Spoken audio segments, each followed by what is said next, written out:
ये श्लोक हर भक्त का जीवन है, जो आगे भगवान कह रहे हैं।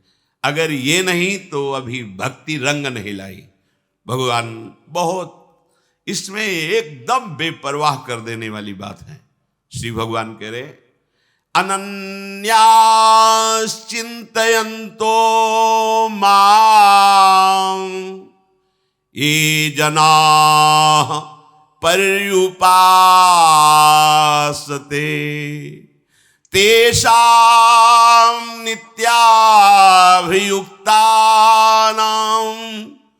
योगक्षेमं वहाम्यहम्। हर वैरागी का जीवन, हर अनुरागी का जीवन ये श्लोक होता है। अगर ये श्लोक नहीं तो तुम्हारे प्रश्नवाचक चिन्ह लग जाएगा भक्ति में, वैराग्य में, अनुराग में। ये श्लोक हर उपासक का जीवन है। भगवान कृपा करके दो मार्ग बताए हैं, एक प्रवृत्ति मार्ग, एक निवृत्ति मार्ग। निवृत्ति मार्ग उपासक का केवल पोषण हरि गुरु से होना चाहिए, केवल हरि गुरु से बस। अगर हरि गुरु के सिवा निवृत्ति मार्ग का पोषण कहीं, जैसे बोले भिक्षावृत्ति से, तो गुरु आज्ञा है ना, आचार्य आज्ञा है, वो अपने गुरु की आज्ञा से जीता है। निवृत्ति परक जो उपासना है उसमें अपने जीने के लिए व्यापार करना, अपनी सुख सुविधाओं को पाने के लिए प्रयास करना, या किसी पारिवारिक संपत्ति पर अपना अधिकार जनाना, या परिवार का किसी तरह से सहयोग लेकर जीवन व्यतीत करना, ये निंदनीय है, निंदनीय है। एकमात्र हरि गुरु का आश्रय लेकर इस मार्ग में, अन्य भरोसा, अन्य आश्रय बिल्कुल नहीं। श्री पूज्य रघुनाथ दास गोस्वामी जी महाराज राधा कुंड में जो आज भी विराजमान है, अव्यक्त मूर्ति, बड़ी महिमा है।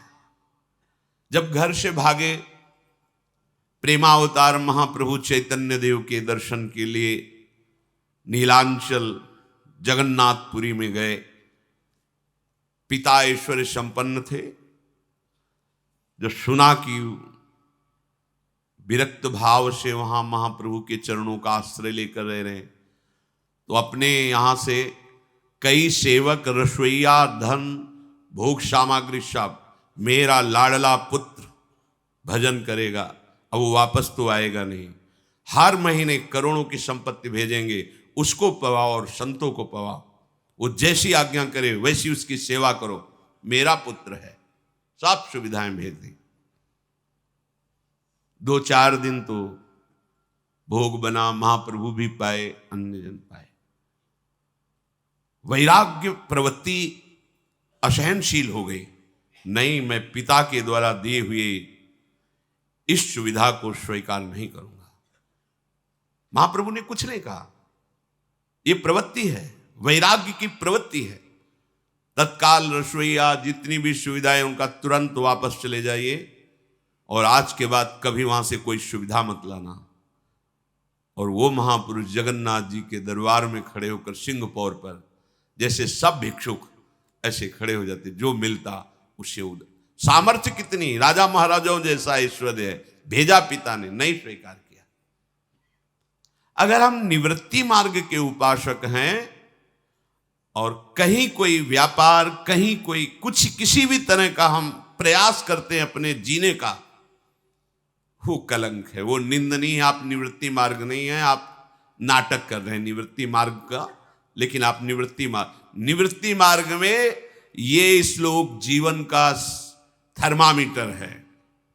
केवल केवल अनन्यस चिंतयन्तो माम, बस तुम्हारा एक कर्तव्य है, एकमात्र श्री भगवान के भरोसे होकर, महलों में रखे चाहे झोपड़ी में वास दें, भूखे रखे चाहे जैसे रखे, उनके ऊपर पूरा का पूरा भार एकमात्र, दूसरा कोई सहयोग नहीं। ऐसे करना तो केवल भिक्षान्न के लिए आदेश है, बस। अब वो दुशाला पहनावे या वो दिगंबर रखें, ये उनकी बात है। अपने ऐसे अगर कर दिए तो मंगवे भलो न बाप सो जो प्रभु राखे टेक। प्रभु का भरोसा करने वाले निवृत्ति मार्ग के उपासक होकर ऐसे करते हो, तुम्हें लाज नहीं लगती? कहा वह मोर दासा करे नरन के आशा, तो कहां रहा विश्वासा? कहां विश्वास तुम्हारा? इसीलिए कहा विवेक से भी बढ़कर विश्वास की क्षमता है। अनन्यश्चिंतयन्तुम, एकमात्र। और इस प्रकृति की एक रचना है, तुम्हें बताएं, तुम जैसे जीने का निश्चय करोगे वैसे ही तुम्हारे को जीने को मिलेगा। तुमने सोच रखा है कि वृंदावन वास ऐसे थोड़ी हो जाएगा, बाहर जाके व्यवस्था करनी पड़ेगी, तो आपको करनी पड़ेगी। भाई ऐसे वृंदावन तो रुपया होना चाहिए, व्यवस्था होनी चाहिए, तो घर परिवार, आपको घर परिवार से लेना पड़ेगा। कहीं ऐसा ना हो कि हमें कहीं बाहर चले जाएं, मर जाएं, आपको बाहर जाना पड़ेगा। ये कल्पतरु है। मर चाहे जाऊं, कभी किसी के आगे हाथ नहीं पसारूंगा। पूर्व शरीर संबंधियों से कभी किसी तरह का सहयोग नहीं लूंगा। एकमात्र वृंदावनेश्वरी के आश्रित रहूंगा। अब मैं अपने प्राणों को समर्पित करता हूं, आज से कोई परवाह नहीं। तो आप देख लेना, खुद देख लेना, जीवन में ऐसी अद्भुत महिमा प्रकाशित होगी।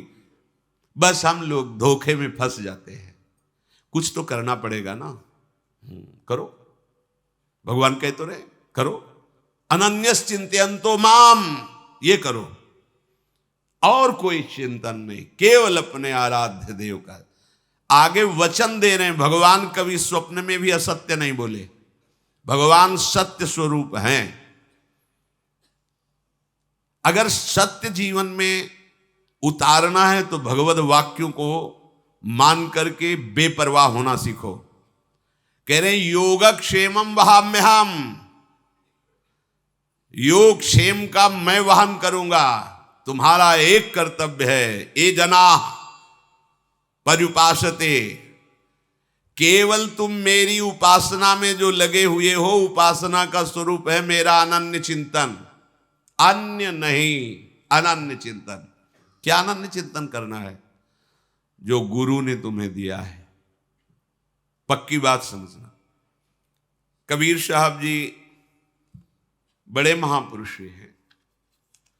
वो कह रहे हैं गुरुदेव के भेद को जीव जाने नहीं, जीव तो आपनी बुद्धि ठाने। गुरुदेव तो जीव को काढ़ी भव सिंधु से, फेरी ले सुख के सिंधु आने। बंदी की दृष्टि सब फेरी अंतर करें, घट का पाट गुरुदेव खोलें। कहें कबीर नर देख भव सिंधु में, गुरुदेव समान कोई नाही तोले। गुरुदेव भेद को जान गए हैं कि ये जीव क्या है, ये प्रकृति क्या है। वो जो बोले वही तुम मान लेना, क्योंकि तुम अपनी बुद्धि से जो जानोगे केवल प्रकृति को जानोगे। बुद्धि की रचना प्रकृति से हुई है और वो केवल प्रकृति को जानती, बस। और गुरुदेव जीव को भी जानते हैं और प्रकृति को भी जानते हैं। तो क्या करें? अपने मन की मत चलाओ, अपनी बुद्धि की बात मत मानो, गुरुदेव की बात मानो। क्यों? क्योंकि गुरुदेव तो जीवत्व से हटाकर भव सिंधु से पार करके प्रेम सिंधु में डुबोने की चेष्टा कर रहे हैं, और हम अपनी बुद्धि लगाएंगे तो फिसल करके माया के ऐसे गड्ढे में पहुंच जाएंगे जहां से निकलना कठिन है। गुरुदेव क्या करते हैं? अपने बंदे की दृष्टि को घुमा देते हैं। कैसे घुमा देते हैं? तुम्हारा कोई नहीं, ये संसार स्वप्नवत है, बिल्कुल असंग, बिल्कुल असंग। ये प्रलोभन इंद्रियों के भोगों का बिल्कुल मिथ्या है, एकदम सावधान। अंतर्दृष्टि में आ, बाहर दृष्टि बंद कर। बंदी की दृष्टि सब फेरी अंतर करें और घट का पाट गुरुदेव खोलें। कपट का पर्दा हटा दिया, जो त्रिगुणात्मिका माया के द्वारा रचा था और लाडली लाल का साक्षात्कार करा दिया। कहे कबीर नर देख भवसिंधु में गुरुदेव समान कोई ना ही तौले। गुरुदेव के समान अगर तराजू रख के देखा जाए तो कोई नहीं है अपना हितैषी, क्योंकि भवसिंधु में डुबोने वाले तो करोड़ों मिलेंगे, लेकिन भवसिंधु से पार करने वाले एकमात्र गुरुदेव है। अब गुरुदेव के पार करने की जो बात है कि गुरुदेव कैसे पार करते हैं, तो गुरुदेव के पास एक अजब जड़ी बूटी है और वो दे देते हैं। उस अजब जड़ी बूटी का खेल ये है कि उसको सूंघते ही माया नागिन मर जाती है। वो जड़ी कबीर साहब कह रहे हैं, गुरु मोही दीन ही अजब जड़ी, सोई जड़ी मोही प्यारी लगत है, ये अमृत रसन भरी, गुरु मोही दीन ही अजब जड़ी। काया नगर अजब एक बंगला, तामे गुप्त धरी, पांचों नाग 25 नागिन, सूंघत तुरत मरी, गुरु मोही दीन ही अजब जड़ी। या कारे ने सब जग खायो, पर ये सतगुरु देख डरी, कहे कबीर सुनो भाई साधो, ले परिवार तरी, गुरु मोही दीन ही अजब जड़ी। गुरुदेव ने मुझे अद्भुत जड़ी दी, क्या? नाम। नाम गुरुदेव ने जड़ी दी है, नाम। नाम से ही विशुद्ध ज्ञान, विशुद्ध वैराग्य, विशुद्ध भक्ति का जागरण होता है। नाम, नाम सदस्य, केवल नाम, अद्भुत जड़ी। नाम के समान इस त्रिभुवन में कोई ना साधन है और ना कोई साध्य है। आपको हृदय की बात बताएं, पहले नाम लगता साधन है, पहले लगता नाम जप कर हम भगवान को प्राप्त करें, साधन लगता है। फिर एक ऐसी स्थिति आती है कि नाम साध्य बन जाता है, साधन शब्द हट जाता है। प्रभु मिले ना मिले, गति बने ना बने, कुछ इसकी परवाह नहीं रहती, पर नाम नहीं छूट सकता। किशोरी जू से भी प्यारा किशोरी जू का राधा नाम लगता है, लालजू से भी प्यारा लालजू का नाम लगता है। मतलब कैसे तुम्हें बताएं, बस हृदय की ऐसी कुछ गति हो जाती है, नहीं चाहिए, कुछ नहीं चाहिए, कुछ नहीं, मतलब कुछ नहीं, बस ये जो नाम चल रहा है ये कभी बंद ना हो, ये सतत चलता रहे। हे मेरे प्राणाराध्य, कुछ नहीं चाहिए, भले नरक में रखना, पर ये नाम जो चल रहा है ये कभी, अब इसको आप प्रवचन मत समझना, जीवन की बात हम अपनी कह रहे हैं। हमारे हृदय में था, नाम एक साधन है जिसका साधन करके हम निर्विकार होकर साध्य स्वरूप परमात्मा को प्राप्त होते हैं, ऐसा शास्त्रों में भी वर्णन है और वही धारणा बनाएगी। लेकिन बाद में जब नाम का परिचय कृपा प्रसाद गुरु कृपा से मिला, तब लगा कि नहीं, नाम साधन नहीं, नाम साध्य है। अगर नाम साधन होता तो हमारे साध्य देव ना जपते। हमारे साध्य देव किशोरी किशोर जो है ना, तो हरि रसना राधा राधा रट, हा राधा राधिका पुकारत, लालजू महाराज, लाडली जू महाराज, राधा राधा मां बद, वत्स कृष्ण कृष्ण वद, श्याम श्याम वद, सुख को गोदी में।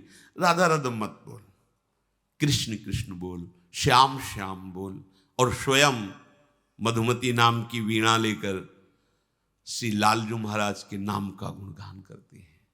श्यामेति सुंदर वरेति मनोहरेति कंदर्प कोटि ललितेति सुनागरेति सोत्कंठ मणि गृह्णति मुहुराकुलाक्षी। अशुभ प्रवाह करते हैं। श्याम सुंदर श्याम सुंदर कोटि कंदर्प दमनीय प्रभु के नाम का उच्चारण लाडली जू लालजू। अब बोलो, अगर नाम साधन है तो हमारे साध्य देव आराध्य देव परस्पर नाम जप करते हैं। नाम आराध्य देव का भी आराध्य देव निकला। पहले तो चले तो पता चला नाम साधन है, आराध्य देव साध्य है, लेकिन जब नाम ने परिचय दिया तो पता चला कि ये तो आराध्य देव का भी आराध्य देव है। बोले कब भगवान मिलेंगे? क्यों? अभी तुम्हें विश्वास नहीं तुम्हारी जिह्वा पे राधा नाम है, अब तुम्हें क्या चाहिए? इसका मतलब तुम जप नहीं कर रहे हो, सुमिरन नहीं कर रहे हो। नहीं, ये प्रश्न नहीं रहता कब मिलेंगे, कितना जपने पर मिलेंगे। नहीं चाहिए। जो चल रहा है ओहो, जब हम जानते भी नहीं थे तब गुरुदेव ने दिया, और जो गुरुदेव ने दिया जब पाया तो कुछ बकाया ही नहीं रह गया, कुछ बकाया नहीं रह गया। न नाम सदृशम ज्ञानम न नाम सदृशम व्रतम न नाम सदृशम ध्यानम न नाम सदृशम फलम न नाम सदृश त्यागो न नाम सदृश समः न नाम सदृशम पुण्यम न नाम सदृशी गति।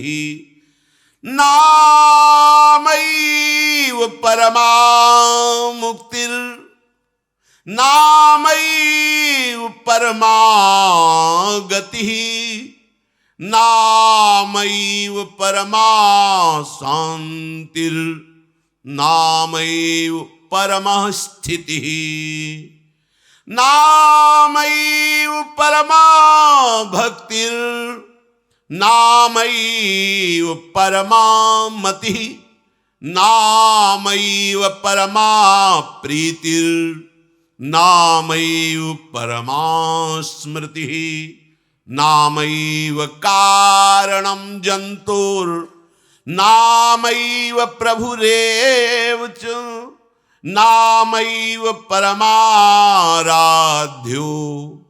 नामैव परमो गुरुः। नाम यदि आपकी जिह्वा पर चल रहा है और आपने पकड़ लिया कि परम सत्य वस्तु नाम है, इससे बड़ा कोई ज्ञान नहीं है, कोई ज्ञान नहीं इससे बड़ा। बैठा लीजिए, ये जीवन की सार बातें हैं। नाम चल रहा है, अब आपको और कोई ज्ञान प्राप्त करने के लिए नाम छोड़ने की जरूरत नहीं है कि थोड़ा 4 अध्याय पढ़ लेते हैं अमुक ग्रंथ के तो क्या ज्ञान होगा। सच्ची मान लीजिए, अगर आपकी जिह्वा में नाम चल रहा है तो भगवान ने जो कभी रचा है, जो कभी रचेंगे, जो बोला है, जो बोलेंगे, जो महापुरुषों ने अनुभव किया, वो सब तुम्हारे हृदय में ज्ञान हो जाएगा। सब पढ़ने, कितना पढ़ोगे, बिना पढ़े सब ज्ञान आपके हृदय में हो जाएगा। इसमें विवेक काम नहीं करेगा, विश्वास काम करेगा। इसीलिए आज के सत्संग में पहले बोला कि विवेक से भी जोरदार बात है विश्वास। न नाम सदृशम व्रतम, हमारा एक ही व्रत है कि कभी भी जब तक हमें होश है, सुषुप्ति में चले गए तो श्री जी जाने, या मृत्यु में मूर्छा में चले गए तो श्री जी जाने, इसके अलावा हम कभी भी नाम का विस्मरण नहीं होने देंगे। ये हमारा व्रत है, इससे बड़ा कोई व्रत नहीं। गुरु कृपा से जीवन में ये बात रही कि एक श्वास भी कभी खाली न जाने पावे, मुझे ऐसा अभ्यास करना है। भूखे रहकर, प्रसाद पाके, सर्दी में, गर्मी में, भीड़ में, एकांत में, स्वस्थता में, अस्वस्थता में, किसी भी परिस्थिति में हमारे आराध्य देव का नाम न छूटे, यही हमारा सबसे बड़ा व्रत है। और नाम छूट गया, भूखे बैठे, चिंतन अन्न का हो रहा है, चुपचाप रोटी खा लो और नाम जप करो। सबसे बड़ा व्रत नाम। बोले आप तो जो चाहो बोल लो, ऐसा थोड़ी है। तो भागवत में प्रमाण है। शनकादि ने जब भागवत श्रवण की बात कही तो कहा यदि व्रत रहने से कथा सुनने में अरुचि हो तो भोजन पा करके कथा सुनना चाहिए, क्योंकि चित्त वृत्ति कथा में लगनी चाहिए। तो जो भगवान की लीला है, गुण है, नाम है, महिमा है, हमारा मन इससे हटकर यदि अन्न का चिंतन कर रहा है तो हमें और कोई फल उस व्रत का नहीं चाहिए। चुपचाप भोग लगाओ और पाओ और खूब गाओ, खूब नाचो और प्रभु का नाम चिंतन करो। जितने से मन कहीं और जाए ना, वैसा आप आचरण करो। इसीलिए कह रहे ना नाम सदृशम व्रतम। जिसने व्रत ले लिया है कि नाम नहीं छूटने देंगे, प्राण भले छूट जाए। न नाम सदृशम ध्यानम। ध्यान से सुन लीजिए, नाम का जो ध्यान करते हैं इससे बड़ा कोई ध्यान नहीं, बराबर ध्यान नहीं। यहां रूप नहीं बोला गया, बोले न नाम सदृशम ध्यानम। नाम राधा, आप अपनी आंखों के सामने राधा नाम लिखा देख रहे हैं, बंद है या खुली है, और अंदर से राधा राधा राधा। इससे बड़ा कोई ध्यान नहीं, इसी में सब कुछ आ जाएगा। यही तुम्हें लीला में प्रवेश दे देगा, यही तुम्हारे भाव का जागरण कर देगा। प्यारी जू प्यारे जू को जहां तुम लिखा देख रहे हो वही विराजमान देखने लगोगे। नाम के समान कोई ध्यान नहीं। न नाम सदृशम फलम। यदि तुम्हारे हृदय में नाम चलने लगा श्वास प्रश्वास धड़कन के साथ, अब इससे बड़ा कोई साधना का फल नहीं होता। सबसे बड़ी साधना का फल है जब नाम जपना ना पड़े और नाम चल रहा है, यही है सिद्धावस्था। जब तक प्रयास करके नाम को चलाना होता है तब तक वो महाभाग्यशाली साधक कहा जाता है, महाभाग्यशाली है। और जिस दिन नाम पकड़ करके धड़कन के साथ चलता है, जैसे धड़कन हम चलाते नहीं है पर चल रही है, ऐसे जब चलता है तब उसको जो परमानंद का अनुभव होता है, चिदानंद संदोह, वो वही जानता है जिसके चल रहा होता है। ये समस्त साधनाओं का फल है अखंड स्मृति। इसलिए नाम से बढ़कर के कोई फल नहीं है। न नाम सदृश त्यागो। यदि सब कुछ छोड़कर तुम नाम में लगे हो तो तुमसे बड़ा कोई त्यागी नहीं है। नाम न छूटने पावे। अगर आप नाम का निरंतर जप कर रहे हैं तो आपसे बढ़कर कोई त्यागी नहीं, क्योंकि जब तक कहीं राग है तब तक नाम में विक्षेप पड़ेगा। इतना त्याग नाम में ही केवल होता है। क्या बोले? त्रिभुवन की राज्य लक्ष्मी देने पर भी जो आधे पल के लिए प्रभु का नाम नहीं छोड़ता, स्मरण नहीं छोड़ता, वही महाभागवत। इससे बड़ा त्याग होगा? अपने प्यारे के नाम के आगे त्रिभुवन की राज्य लक्ष्मी फीकी लगने लगी, ये सबसे बड़ा त्यागी। ये कौन बनाएगा? नाम आपको बनाएगा। इसलिए कह रहे न नाम सदृश त्यागो, न नाम सदृश शमः। जो इंद्रियों का दमन करके, इंद्रियों का निग्रह करके जितेंद्रिय हुआ जाता है, बड़ा प्रयास करने पर भी सफलता मिलनी कठिन होती है। लेकिन नाम जापक को कोई अन्य प्रयास करने की जरूरत नहीं है। इंद्रियां जड़ मूल से निर्विषय हो जाएंगी। अभी यौवन अवस्था है ठाकुर हरिदास जी की, और वैश्या उनको भ्रष्ट करने के लिए सज धज के आई है। उनको बुद्धि नहीं लगानी पड़ी कि ये हमारी साधना में बाधा है, हे भगवान बचा लो, या कुछ नहीं। हरे कृष्ण वही गूंज रहा है। 3 दिन में उसका परिवर्तन होकर हरिदास ही बन गई। भगवत अनुराग के मार्ग में चल पड़ी और कोई प्रभाव नहीं पड़ा। ये जितेंद्रियता के लिए इन्होंने पद्मासन नहीं लगाया, प्राणों का समन करके उनको सूक्ष्म नहीं किया, विवेक से विचार नहीं किया। केवल नाम के बल से इंद्रियों का ऐसा दमन हो गया, मन का ऐसा निग्रह हो गया कि जैसे कोई उल्टी खाना ही नहीं चाहेगा, ऐसे ही सारे भोग उनके लिए व्यर्थ हो गए। सबसे बड़ा समन इंद्रियों का नाम से होता है। खूब नाम जप करो, देखो रुचि ही नहीं रह जाएगी। न नाम सदृशम पुण्यम, नाम से बढ़कर के कोई भी पुण्य नहीं। 1 किलो सोना, 10 किलो सोना, 10 करोड़ रुपया, जमीन, ये वो दुनिया की सब नाम के बराबर नहीं।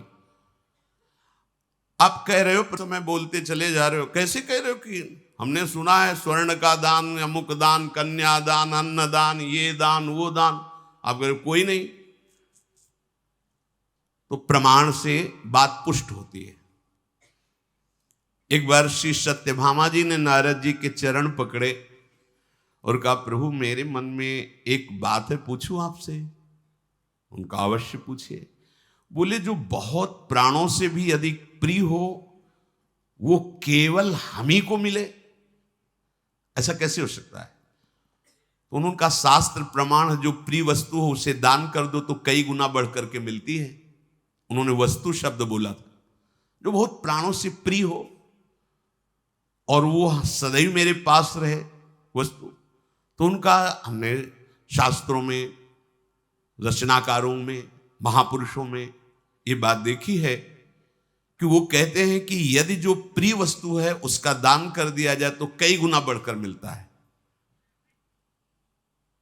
अच्छा, क्योंकि भगवान सबके प्राण प्रिय हैं। रुक्मिणी जी के भी है, जाम्बवती जी के भी है, कालिंदी जी के भी है, और भी। तो सत्यभामा जी को लगता था निरंतर मेरे पास मेरे प्राण प्रिय, सबको लगेगा। तो उनका प्रभु फिर सबसे प्रिय श्री कृष्ण है। दान कर दो, सिद्धांत है। किसको दान करें? बोले, हम बाबा जी, इससे बढ़िया पात्र कहां मिलेगा, हम ही को दान कर दो। कहा ठीक। बुलाए गए ब्राह्मण, संकल्प पढ़ा गया, हरि ओम समर्पयामी। सत्यभामा जी ने श्री कृष्णचंद्र जी कहा, नारद जी का बीणा उठाओ, चलो हमारे साथ। सत्यभामा जी ने कहा, आपने तो कहा था कि कई गुना बढ़कर आपके पास मिले। तो बोले, आगे फल मिलेगा, अब तो आपने हमें दान कर दिया। रोने लगी, प्रभु ऐसा, हम इन्हीं के लिए तो कह रहे हैं ना कि एक क्षण भी मैं इनसे विलग नहीं रह सकती, इनका वियोग नहीं सह सकती। चरणों में गिर गई। अच्छा, तो फिर तुम ऐसा करो, इनके बराबर कुछ दे दो तो इनको हम छोड़ देंगे, वो चीजें ले लेंगे। इनके बराबर एक श्री कृष्ण क्या, इतना संपत्ति, एक श्री कृष्ण क्या। अभी तराजू लाया, एक पल्ले में चढ़ाओ, जितनी संपत्ति कहोगे, द्वारिकाधीश की संपत्ति, वो पटरानिया है, कोई पूरा अधिकार है। इसी को हटाने के लिए लीला की थी। अब पूरा का पूरा सब एक तरफ प्रभु, एक तरफ बड़ा तराजू करके स्वर्णाभूषण सब, रतन हीरा जवाहर। प्रभु की जो पटरानियां, उनके पास कोई कमी होगी? श्री कृष्ण का पल्ला तो नीचे ही जमा हुआ है, अभी उठा ही नहीं। अब होश उड़ गए कि अगर बराबर नहीं दे पाई तो नारद जी तो ले जाएंगे हमारे प्रभु को। रुक्मिणी जी के पास गई, चरणों को पकड़ा, बहन बड़ी गलती हो गई, हमने ऐसा ऐसा किया। अब बात तब बनेगी जब पलड़ा में समान वस्तु, तो आप भी अपने ये सब आभूषण, आपके भी प्रीतम है ना। अब बात आ रही कि आपके भी है ना, नहीं कह रही थी केवल मेरे ही रहे। ऐसे सब रानी पटरानी सबके चरण पकड़े। रुक्मिणी जी तब तक मौन नहीं, महालक्ष्मी का अवतार है, चुप रहे। सब प्रयास कर लिया, मुस्कुराती रही। अब जब देखा कि पड़ले नहीं उठ रहा, रोने लगी। अब क्या होगा? रुक्मिणी जी ने कहा, आप चिंता मत करो, मुझे पता है किससे तौले जाएंगे। एक तुलसी दल लिया और लिखा कृष्ण, और हटाओ सब अपने आभूषण। और जी ही ऐसे रखा, प्रभु का पल्ला हल्का हो गया, नाम का पल्ला भारी हो गया। तुलसी दल लिया और नारद जी ने अपनी जिह्वा पे विराजमान किया, कृष्ण कृष्ण कृष्ण चल। महिमा, नाम के सदस्य नामी हल्का पड़ गया। उस दिन सुना था, एक तरफ नामी है, एक तरफ नाम जापक है। कैसी अद्भुत महिमा नाम जापक की। न नाम सदृशी गति ही बड़ी बड़ी महामहिम गतियां साधना के द्वारा प्राप्त होने वाली वर्णन की गई, लेकिन जिसने केवल नाम का, वो एक बार सुनाया था, 2 बार राम राम चढ़ के छाती में, तो भगवान के जब साकेत धाम पहुंचे तो भगवान ने कहा कोई भी महापुरुष पधारे तो मेरे पार्षद जाते हैं लेने के लिए, लेकिन तुम सब महामहिम महाभागवत मेरे पास लगे, देखो मेरी गोदी में बैठा है, फिर भी इसकी जो नाम की महिमा है, इसको जो दुलार मिलना चाहिए, फिर भी मैं संकुचित हूं कि वो दे नहीं पा रहा हूं।